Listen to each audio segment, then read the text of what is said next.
just being happy like with what you have in the moment. And I think that's like the one thing is when I said like I'm ready to hang up like being a hustler, like that's just what I think all of us have just always known, right? Is like, okay, you have to get good grades in high school and get a good ACT and SAT score. And then you have to go to undergrad and like kill it in undergrad and have like crazy high science GPAs and get a good DAT score. And then you go to dental school and now you're just with the top 10% of the top 10% trying to become a dentist, and you just have to like keep going. That's just what we're used to. Like that's what I feel like our bodies just naturally run on, right? Don't get me wrong. I would love $1 million, but I don't need $1 million, right? Like I can live happily with whatever I give myself from my practice. I can support my family. Our bills are paid. We have food. We have 2 cars. My kids get whatever they want to get for the most part, unless they're not behaving. And that's okay. Do I want to walk into Louis Vuitton and just be like, oh, I want that bag and not think about it and buy it? Absolutely. I'm never going to do that. Like even if I had $1 million, that's just not who I am. The one thing that I will spend money on is shoes. But most of my shoes are on a sale Jordans from Nike.com. I always get them on sale. Or the kids section. Those are always great. The kids section. The kids section.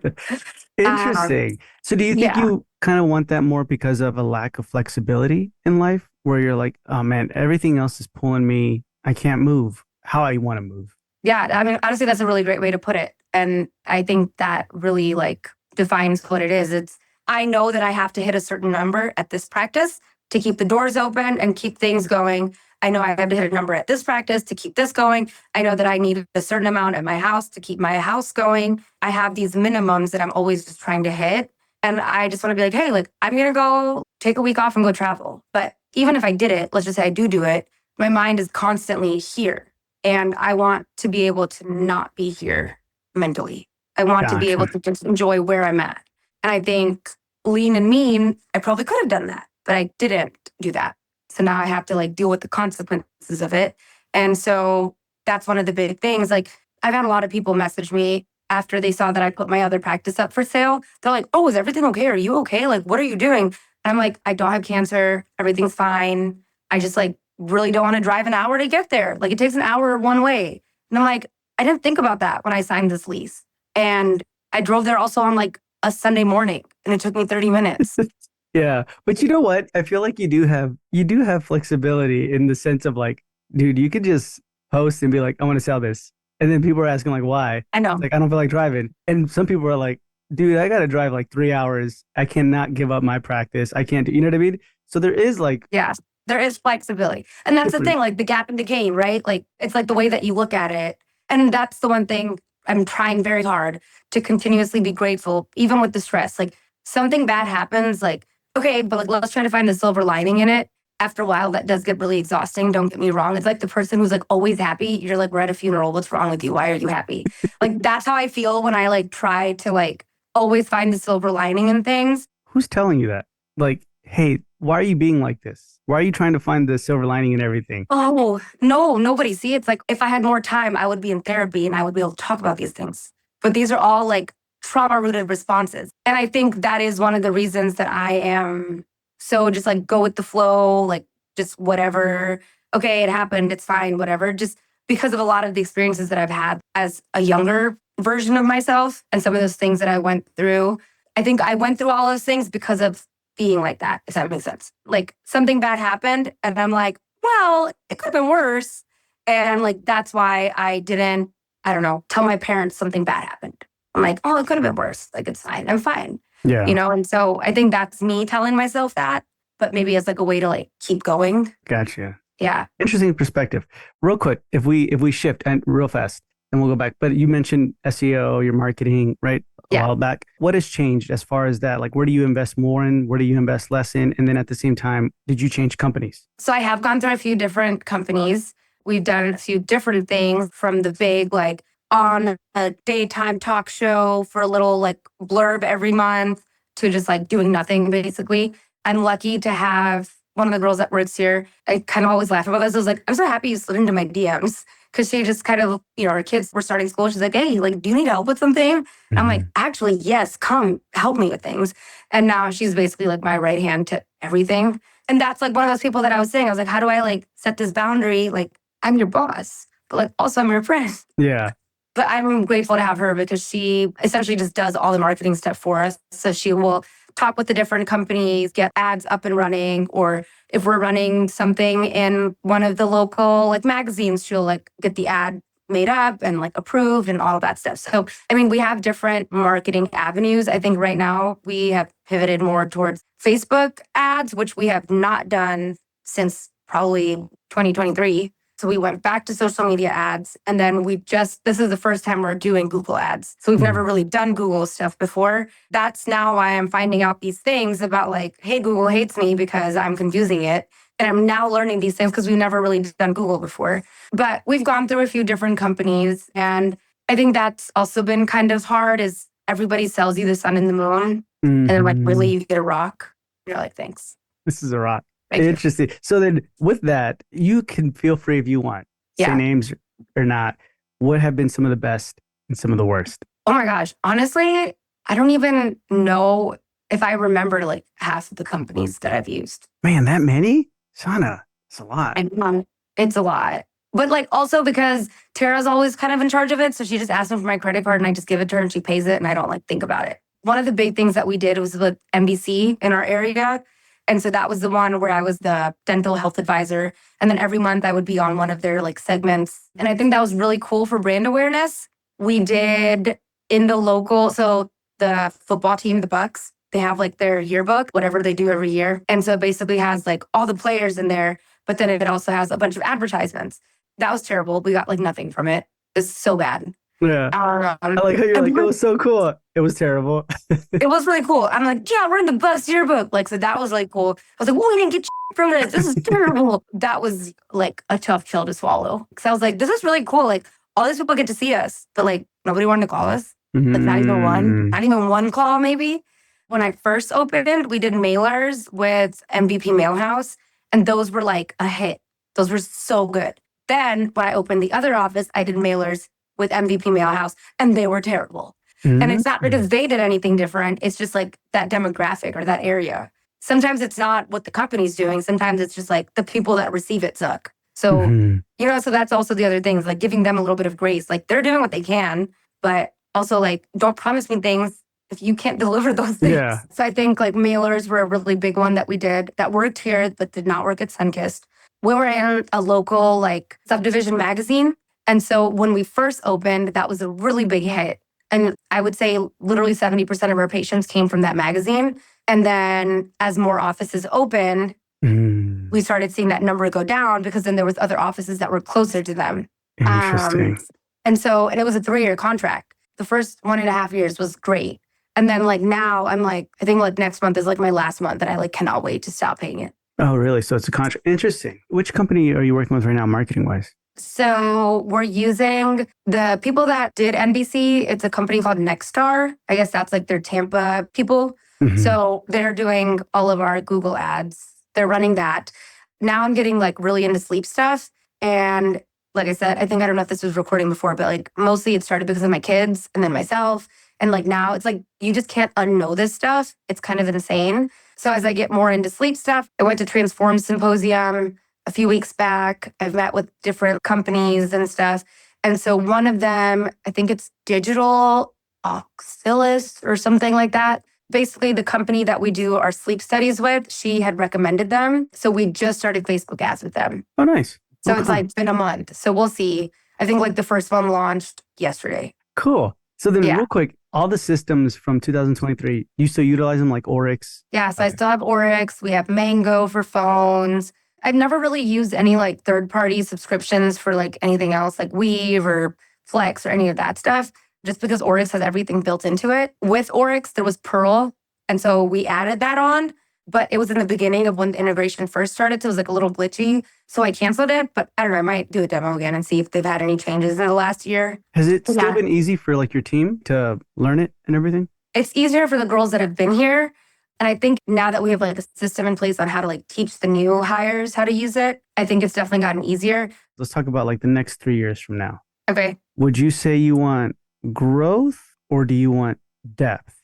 Like what does each one look like to you operationally? So, okay, I'm going to take depth as stability. I'm going to like translate it to that because that's kind of like what I think of when I think of that. And I feel like I probably would want depth because I don't want to be a jack of all trades and like a master of none. I want people to know like who we are for like what we do in our community and like the things that we specialize in, the things that we can help patients with the most. So I think that is kind of my focus, growing in the sense of like clarifying who we are to people. You know what I mean? So I feel like things have just gotten really diluted over the last couple of years, like with the med spa and this and that and blah, blah, blah. I just want to like, for everybody who's new here, let me tell you who we are. And then like from that mission statement, make sure that everything we do leads back to what we want people to know about us. Yeah. You feel like that's not it right now. There was a clear vision and I think we lost it. And I want us to find that again. I think that's the hard part. You want to have abundance mindset, but you also have bills you want to pay, right? So you're like, okay, I'm going to have abundance mindset, but I also really need butts in chairs. So I'm going to do whatever I can to get butts in chairs, but I'm really trying to have an abundance mindset. But also I have to like haggle with people over the price of a crown, which is just like dumb. I think that's like a fine line of trying to figure out. People come to you because of the quality of care that you provide, or they know like I'm going to this person specifically for XYZ. And like, I'm expected to pay a premium for it versus like, I'm just going to like the corporate office down the road and they'll be like, okay, you want it for $200? You got it for $200. No, we're not doing that. Not anymore. We got lost in the sauce for a little bit. Gotcha. But you're figuring it out right now. So depth, I think that's a thing I'm noticing, like a little trend. Startup ownership's not so much about like trying to grow, but it's about trying to get clear. As the years go by, I want to know exactly everything clear, right? Yeah. Kind of a thing. And flexibility too. Right now, where is the practice still fragile, if you're being honest? Honestly, so for a really long time, it was not staff. We were solid on staff. But then I started making boundaries. And so, kind of doubt myself in the foot there.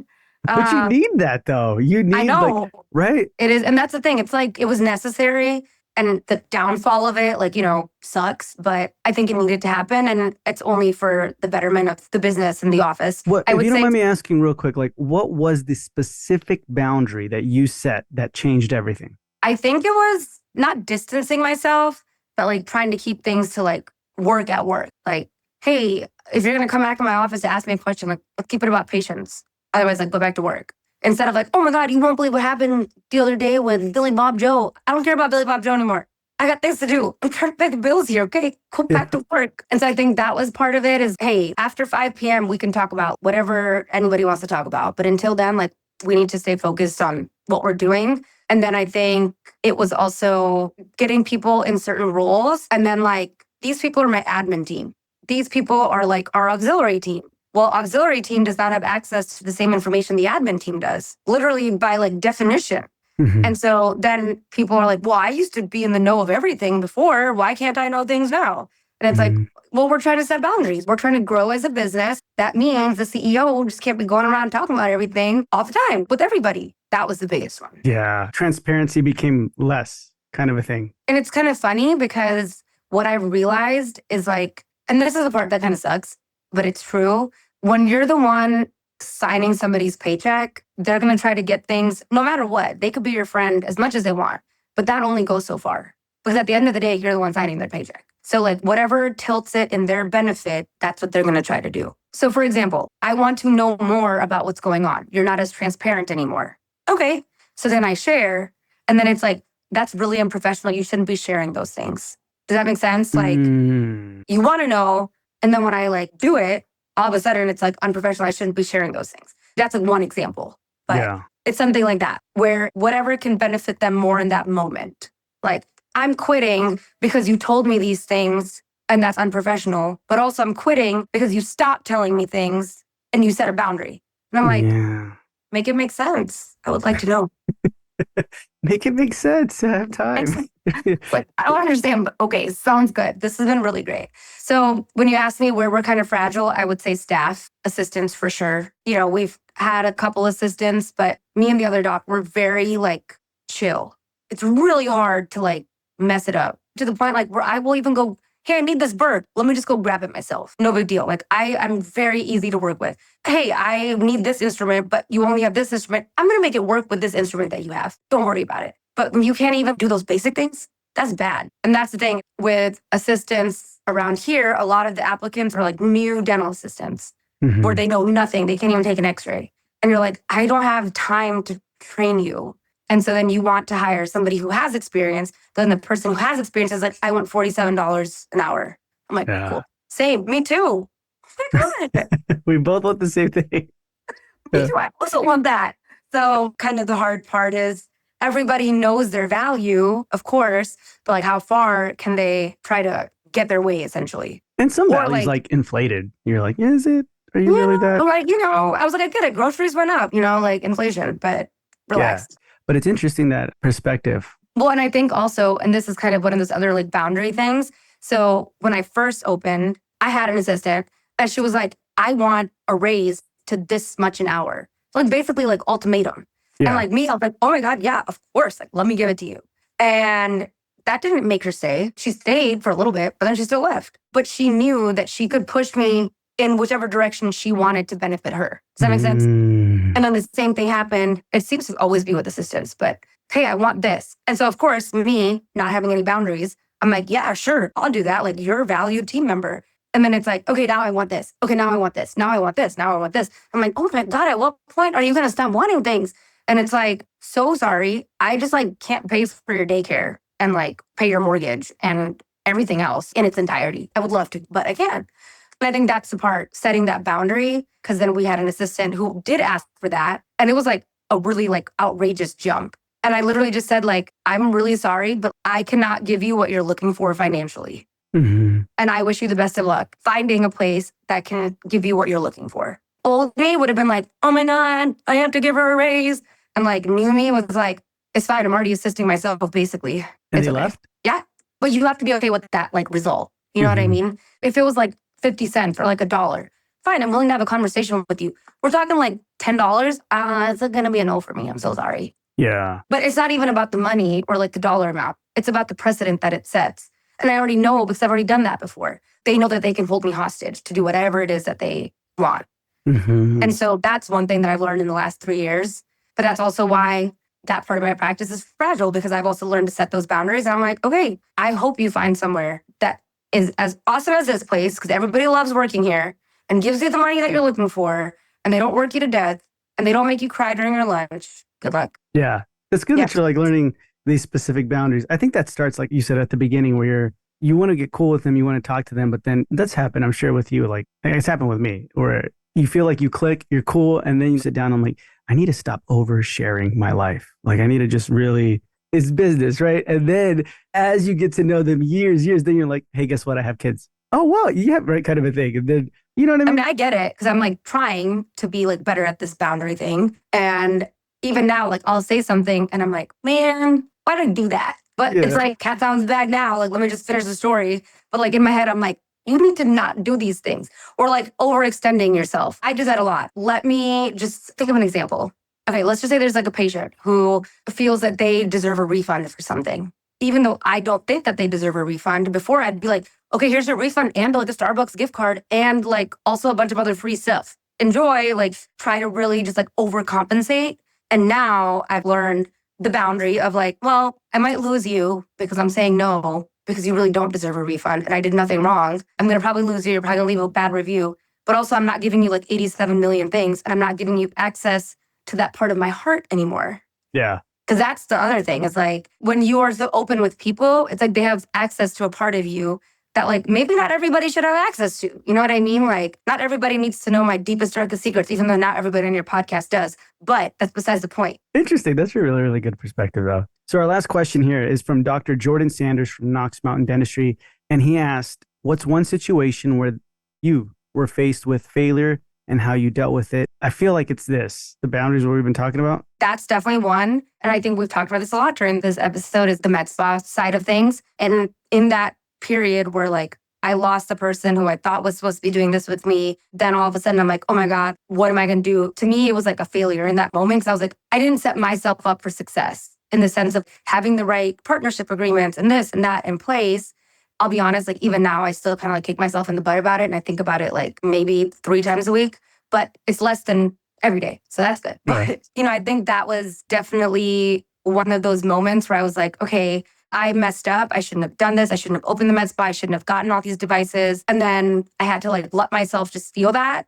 And then you have to pivot. So like, what was my solution? Like, okay, I have to hire a new nurse practitioner. I need to do XYZ. We're going to start marketing this. Like, and it's like, okay, I'm going to like wallow in my pity for like 5 minutes. I'm going to like wipe off my tears, stand up, straighten my crown, and like figure it out, because that's literally what life is about. How do you respond to stressful situations? As much as I just want to like fetal position in my bed and cry, you can't do that when you're a CEO. So you can't do that. That's true. Okay. And before we wrap up, what's one question you'd like to ask for the next guest to answer? Okay. How have you set boundaries between like your personal and professional life to allow your practice to grow? I like that. I like that a lot. Awesome. Sana, thank you so much for being with us. It's been a pleasure. But before we say goodbye, tell the listeners where they can find you. So my Instagram, Sana Yusuf DMD, and then also my practice, Sana Dental Studio and Spa, and then obviously their website. And then you can always send me an email if you want, admin@sanadentalstudio.com. I am there anytime anybody needs anything. I might not respond right away, but I promise I will get to it. But yeah.